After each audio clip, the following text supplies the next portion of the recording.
In today's video, we're going to check out some of the best practices for making the most out of your sponsorship page. First, let's check out the 2019 sponsorship page for WordCamp US. WordCamp US is the national WordPress conference for the United States. It's a big deal. Because it's a big deal, the organizers need a lot of money to put it on. Thousands upon thousands of people attend WCUS each year, and the tickets for 2019 are only $50, which is absurdly low. That cost is subsidized by sponsors, so making sure they have the best sponsorship page possible is important. Throughout this video, we'll use WCUS as an example, and with that in mind, let's break this down into 5 different tips. Number 1, the title matters. For WCUS, the page is titled Call for Sponsors. This indicates that they're actively searching, that there's a time limit, and that it's important to the event. Some pages choose to title How to Sponsor Us,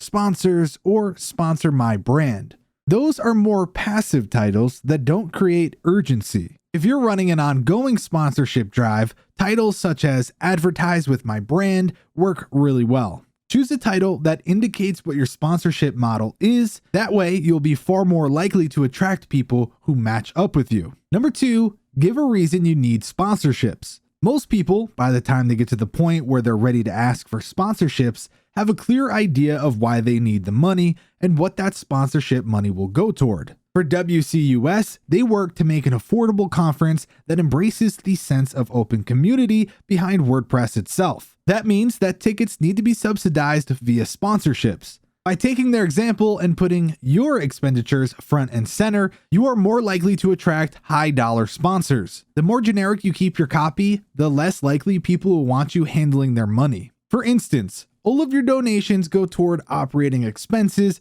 could mean nearly anything. But your donations will be used to pay for venue costs, technology rentals, catering expenses, and volunteer thank you packages will let them know that you're forward thinking enough to manage their money effectively and not use it on unnecessary costs. Number 3, give sponsorship options. Perhaps the most important aspect of finding sponsorships is making sure that everyone can contribute. In WCUS's case, there are 8 sponsorship levels across the conference itself and the after party. These levels vary in price from the $500 micro sponsorship to the $75,000 diamond sponsorship, meaning companies and such of all sizes have room to participate. Number 4, provide the best possible perks. Perks matter. Even the lowest tiers should have something offered. Look at many Patreon or Kickstarter pages. The lowest tier of reward tends to be something like a personalized thank you card, or you just get the satisfaction of knowing that you are awesome for helping out. It doesn't have to be a lot, but make the perks equitable and proportionate to the sponsorship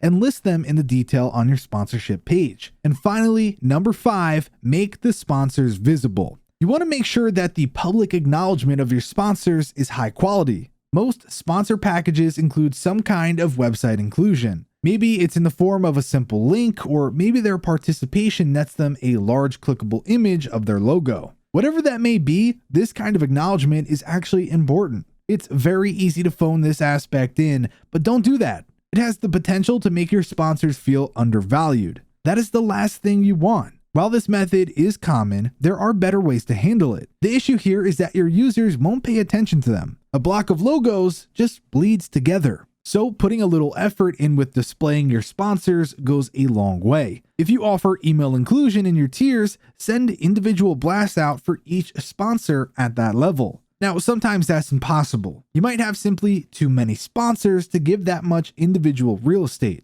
But you can still separate them by tier and have their logos in descending sizes. And if you do text links, consider breaking them into paragraphs with a small blurb to make each one of them stand out from the surrounding ones. And there you go. Those are some of the best practices for making the most out of your sponsorship page. If you enjoyed this video, then be sure to give it a like and subscribe for more content. With that said, thanks for watching, and we'll catch you in the next one.